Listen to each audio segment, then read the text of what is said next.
हिंद भारत, आपकी अपनी आवाज। नमस्कार, आप देख रहे हैं हिंद भारत और मैं हूं आपके साथ उज्ज्वला। फिलीपींस पे आए साल के सबसे शक्तिशाली तूफान राय ने भारी तबाही मचा दी है, जिसके कारण अब तक 208 लोगों की मौत हो चुकी है और कम से कम 239 लोग घायल हैं और 52 लोग लापता हैं। पुलिस ने बताया कि तूफान रॉय ने द्वीप समूह के दक्षिणी और मध्य क्षेत्रों को तबाह कर दिया है। गुरुवार को तूफान के आने के बाद 3 लाख से अधिक लोगों को अपना घर छोड़कर जाना पड़ा था। साथ ही समुद्री तट पर बसे रिजॉर्ट खाली कराए गए।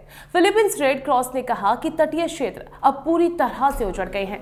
इससे पहले रेड क्रॉस के अध्यक्ष रिचर्ड गार्डन ने कहा था कि घर, अस्पताल, स्कूल और सामुदायिक इमारतें बुरी तरह से बिखर गए।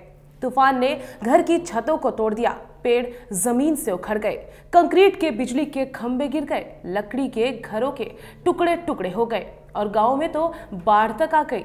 तूफान रॉय की तुलना साल 2013 में आए हैवान तूफान से की जा रही है। फिलीपींस में योलांडा कहे जाने वाले हैवान देश में सबसे शक्तिशाली और खतरनाक तूफान में से माना जाता है, जिसमें 7,300 से अधिक लोग मारे गए या फिर लापता हो गए। बोहोल फिलहाल सबसे ज्यादा प्रभावित हुआ। आपको बता दें कि प्रांतीय गवर्नर आर्थर त्याप ने अपने आधिकारिक फेसबुक पेज पर कहा है कि इस बार सबसे प्रभावित द्वीपों में से एक बोहोल है, जो अपने समुद्री तटों के लिए जाना जाता है। यहाँ कम से कम 74 लोगों की मौत हो गई है। सिरगांव, दीनाघाट और मिंडनाओ द्वीपों पर भी व्यापक विनाश हुआ है। तूफान के कारण हवा की गति 195 किलोमीटर 120 मील प्रति घंटा हो गई है। प्रांतीय सूचना अधिकारी जेफरी क्रिस्टोमो ने कहा कि रविवार को एफएमपीटी को उन्होंने बात करते हुए ये कहा कि दीनाघाट द्वीप समूह में कम से कम 10 लोगों की मौत हो गई। हालांकि क्रिसमस के समय अब ये माहौल मातम के जैसा है। सिरगांव द्वीप पर लोकप्रिय पर्यटन शहर जर्नल लूना में भी हालात खराब हैं।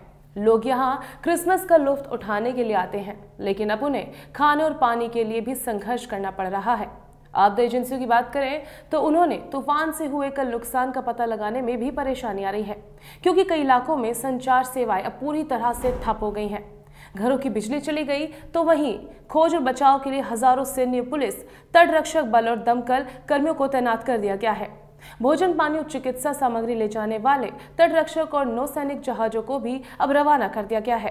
देश दुनिया की तमाम खबरों के लिए देखते रहिए हिंद भारत। देश दुनिया की तमाम खबरों के लिए देखते रहें हिंद भारत। लाइक, सब्सक्राइब और शेयर करना ना भूलें।